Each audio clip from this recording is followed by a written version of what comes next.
नमस्कार मित्रांनो, तर आज आम्ही चाललोय गवर आणायला. तुमचं स्वागत आहे आमच्या यूट्यूब चॅनलवर. तर आता आम्ही चाललोय, कुठे चाललोय वेदू? कुठे चाललोय बोल? असतं गवर आणायला चाललोय. तर आम्ही आता बरेच जण आहेत, तू बघू शकताय. इथे दिसतंय का मला माहित नाही, तर आम्ही चाललोय. तर पुढे बघत राहा आमची व्हिडिओ. आवडली तर लाईक करा, शेअर करा, सबस्क्राईब करा. नवीन असाल तर बेल आयकनला ऑल पर सेट करा. तर भेटू पुढे. ते लोक गवर जमा करतायत, तुम्ही बघू शकता. हे बघा, चिरडे बोलतात त्यांना. तर हे कोकणा साईड जास्त असं केलं जातं.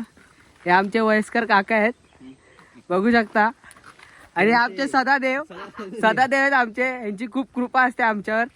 आणि फक्त संप लगेच काढतात मध्ये आम्हाला अटकून ठेवतात. संप असतो. तर हे बुद्धवाडी ना रे, ही बुद्धवाडी आहे. ही मॅक्स्ट्रो गाडी ही आरणबाई आमच्या गावातली. हे खेकडे महाराज ही तुम्हाला भेट करून देतो मी. थांबा, खेकडे महाराज जरा गवर शोधतायत. लाजत आहेत म्हणून तिकडे पडत आहेत. थांबा, हे बघा अशा प्रकारची गवर असते. काय म्हणा तुम्हाला ह्या गणपतीमध्ये गावी आल्यावर कसं वाटतं? गणपतीला गावी म्हणजे कोकण म्हणजे बोलायला गेलं तर स्वर्ग सुंदर. किती आता तुम्ही गावी गणपती किती वर्ष झाली तुमच्या घरी गणपती येते? 25 वर्ष झाले मी जन्मल्यापासून. तुम्ही जन्मापासून गणपती येते तुमच्या घरी? 25 वर्ष झाली. अच्छा. त्याच्या अगोदर यायची पिढी हा, 3-4 पिढी झाले असतील. अच्छा. आता तुम्ही पुढच्या पिढीला काय सांगाल, गणपती उत्सव कसा केला पाहिजे? गणपती पुढच्या पिढीला येत असं नाही की तुम्ही मुंबईतून येता किंवा गाववाले हा, एकत्र येऊन तुम्ही चांगले एन्जॉयमेंट करा. गणपती वाटले पाहिजे. आपल्याकडे आले असेल ते. आणि क्रिकेट खेळले पहिले तांबडात. तुमचं काय म्हणणं आहे काका? तांबडात गेला पाहिजे. दुसरं काय नाही. गणपती सोडून तांबडात. अच्छा. गणपती आता एकटं बोलत. आणि तुमचं काय, तुम्हाला असं समजलं का अजून खूप ठिकाणी तुम्ही पाडलं गेलं तुम्हाला? हो, आता हातपाय दुखतात म्हणून झोपलेलो. आता आलो होतो. पांढरा वेदू आता बोलायचं आहे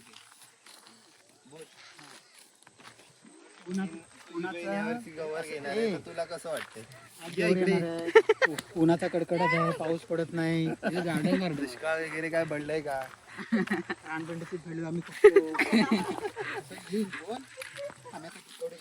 तिकडे नमस्कार. तर मी तुम्हाला आमच्या गावचं प्रसिद्ध असं भोमेश्वराचं मंदिर दाखवत आहे. तर इथे समोरच्या साईडला अशी सूर्या नदी वाहत जाते,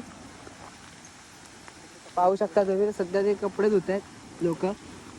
तरी आमच्या गावचं प्रसिद्ध असं मंदिर आहे भोमेश्वराचं. की असं बोललं जातं की इथे किमान बरीच वर्ष झाली इथे नागाचं वारूळ आहे. ते कितीही लोकांनी तोडायचा प्रयत्न केला तरी ते पुन्हा तसंच त्याच्याहून मोठं होत जातं. तुम्हाला त्या मंदिराची छोटीशी भेट. सकाळी दापोली गावात आलात, शिरद्यात नक्की या. तर आपण एक देऊ बघा, हे मंदिर असं आहे. असं मस्त आजूबाजूला जंगल, घनघाट जंगल. त्यामध्येच असं मंदिर पाहायला भेटतं.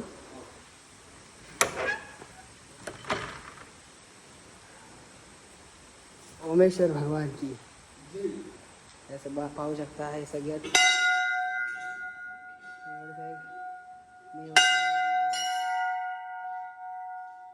ते वारुळ प्रसिद्ध असं वारुळ आहे.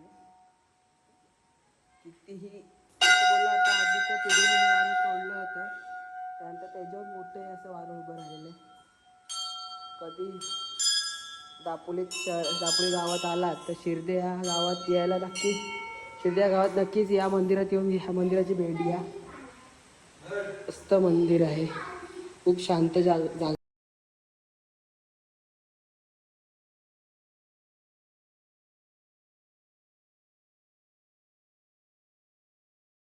पाणी टाकून ही सूर्य नदी आहे आमच्या मंदिराच्या बाजूलाच आहे. तर ही नदी 12 महिने देखील या नदीचं पाणी आटत नाही. बघू शकता पूर्ण खूप मोठी नदी आहे ही. सध्या तरी पाणी कमी आहे. पूर्ण अशी मोठी नदी शांत सुंदर अशी वाहते. पाहू शकता तुम्ही.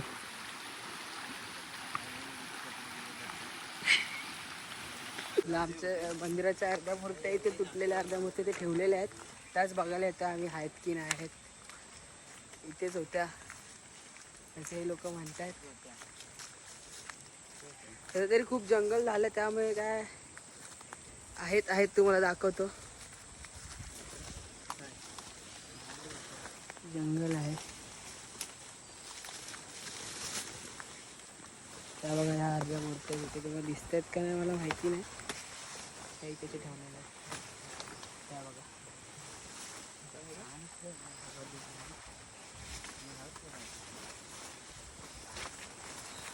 त्या बघा या अशा मूर्त्या इथे आहेत.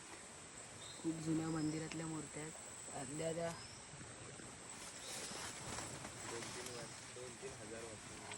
200 वर्षापूर्वीच्या या मूर्त्या इथे ठेवलेल्या आहेत. जेव्हा मंदिर खूप जुनं होतं जेव्हा तुटलेल्या होत्या पण ते साईडला ठेवलेल्या आहेत. ते सगळं इथे तेव्हा अशी गाणी बोलली जातात हे बघा.